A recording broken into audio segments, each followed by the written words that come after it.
Ladies and gentlemen, Zero Fossil Fuel. I'm here at the IAC building in New York City, and joining me, giving me the honor of his presence, is Franz von Holzhausen.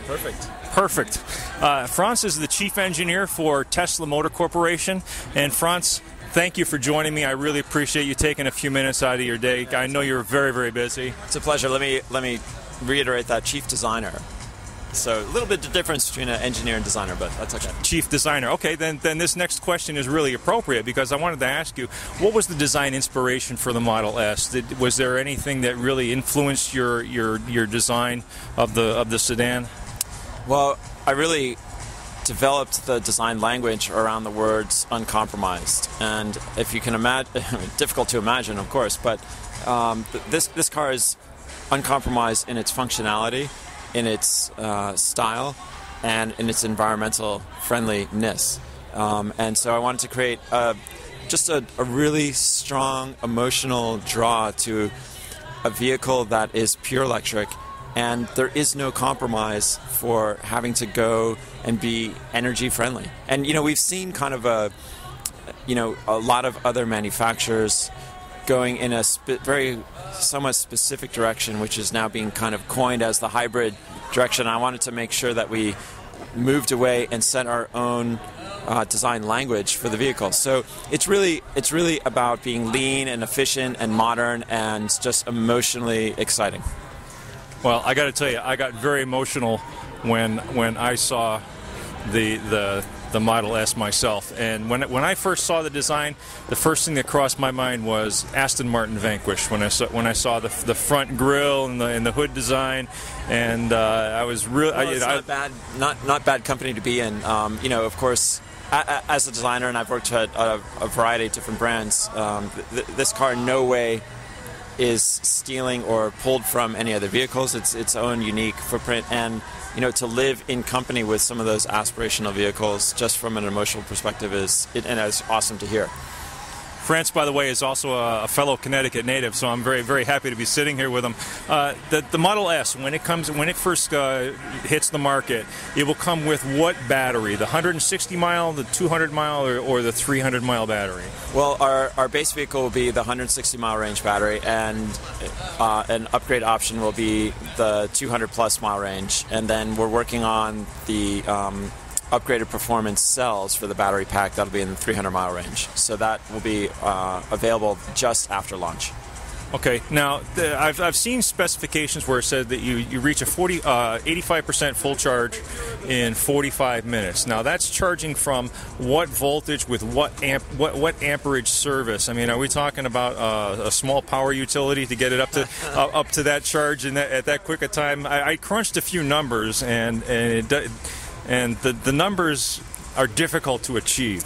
Yeah, we're seeing that with 240 volts, 70 watt charge right now. So 70 amp charge. 70 amp, sorry, yeah, okay. 70 amp charge. And that's not your normal household draw, but we are seeing that with a 110, even a 12 amp draw in your normal usage. If you plugged it in to any outlet around your house, you could charge the car in about 6 to 8 hours. And if you think about the usage of the car, when you come home from work and you come back in the evening, you plug your car in. By the time you wake up, the car is fully charged. Now, think about that from a normal usage perspective. When you're driving your normally aspirated car, you don't have the luxury of having a full tank of gas every time you wake up in the morning. So it's about changing the paradigm and the usage paradigm, similar to the way that you use a cell phone or a laptop. Okay, I don't know if you've followed any of my work on YouTube, but everything that I design and publish is open, is in the public domain immediately. I don't hold anything back. I sell a few things because people need to buy these things, because a lot of it's just out of the capability for most people. But one of the areas that I experiment with is HHO, hydrogen on demand, and you are working on a technology that is the future of the automotive industry. I'm working on a technology with a very loosely knit group where we're attempting to increase the efficiency of the installed base of automobiles right now, and together we're working towards a much brighter future. Well, I think at Tesla we don't subscribe to being the only people to trying to save the planet or helping the industry. We just want to open up that door and get people moving off of normally aspirated powertrain. And this is one of a variety of different ways to do it. We really see this as a very, very viable future, something that's fairly readily available, and you can hear even in the news today about the smart electric grid systems that the current administration is looking into. So this is technology that is tomorrow, but it's also available today. And we've got a Roadster in consumers' hands driving around right now, proving the technology and proving that it works and proving that you can go 0 to 60 in 3.9 seconds and you can have 244 EPA range. And okay, there's an early adopter price for that, but if you look at the competitive set of other cars that have that same capability, you'll actually find that it's one of the cheapest products on the market. So we're bringing all that great technology into Model S. We'll also find that as we make the technology more available, the prices will come down. The early adopters are paving the way now for Model S to come into everybody's hands, and I think you'll continue to see just how explorative we are in making a product that you emotionally are attracted to, that is environmentally friendly and is completely functional for your lifestyle.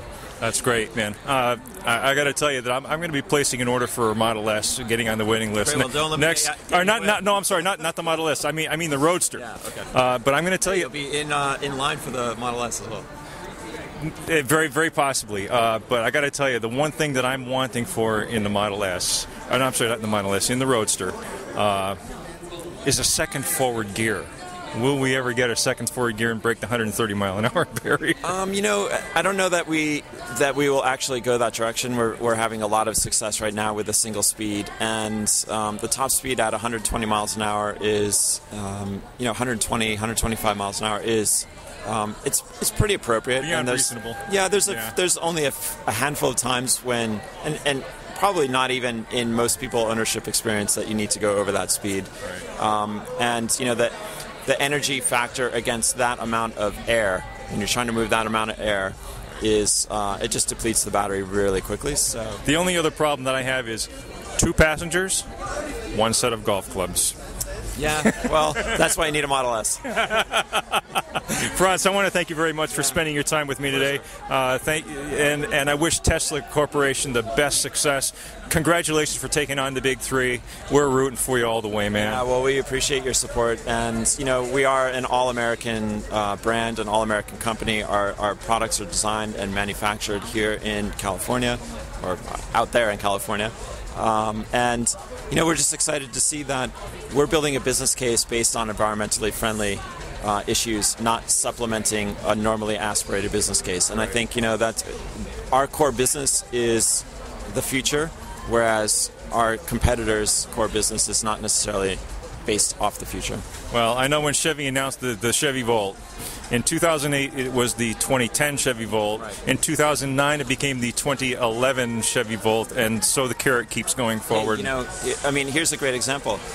We have a product on the road right now which surpasses the energy technology and battery technology that GM is trying to figure out for the Volt with the extremely limited range of 40 miles. We can go 244 miles, and we've got cars on the road now. So, clearly it's doable.